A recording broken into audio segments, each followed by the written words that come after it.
గత పాలకులు విద్యను వ్యాపారం చేసి సొమ్ము చేసుకున్నారని ఆరోపించారు సీఎం రేవంత్. ఇప్పుడు విద్యాశాఖను మెరుగుపరుస్తున్నారని, ఇందుకోసం తరచుగా టీచర్స్ తో పాటు విద్యావంతులతో చర్చలు జరుపుతున్నామని తెలిపారు. తెలంగాణ ఎడ్యుకేషన్ పాలసీ కోసం కమిటీని ఏర్పాటు చేశామన్నారు. అత్యంత ప్రాధాన్యతతో కూడుకున్న శాఖ అని చెప్పి ఈ శాఖలో నిర్ణయాలు తీసుకోవాలి అని అంటే ప్రతిసారి నేను ఎవరినో మంత్రిని పిలిచి అధికారులను పిలిచి సమీక్ష చేసి ఆదేశాలు ఇస్తే ట్రాన్స్మిషన్ లాస్ ఉంటుందని చెప్పి ఈ శాఖను నా దగ్గరనే పెట్టుకున్న నేనే స్వయంగా పర్యవేక్షిస్తున్నా.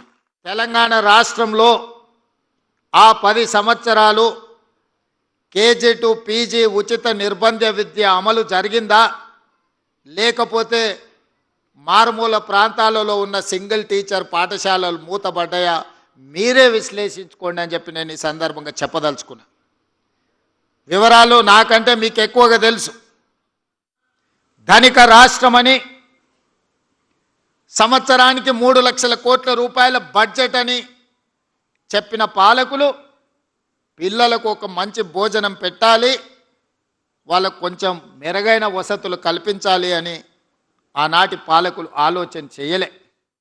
ఉన్న ప్రొఫెసర్లు రిటైర్ అయిపోతుంటే ఈ యూనివర్సిటీలు ఎందుకు ఉపయోగపడని ఒకప్పుడు గొప్ప చరిత్ర కలిగిన 100 సంవత్సరాల పైగా ప్రపంచానికే సేవలు అందించి గొప్ప ప్రధానమంత్రులను ముఖ్యమంత్రులను అందించిన ఉస్మానియా యూనివర్సిటీ మూతబడే పరిస్థితి వచ్చింది. ప్రతిసారి డ్రాప్అవుట్సే ఉంటుండే. ప్రతి సంవత్సరం విద్యార్థులు తగ్గుకుంటూ చివరికి పాఠశాలలు మూతబడే పరిస్థితి తెలంగాణ రాష్ట్రానికి దాపురించింది.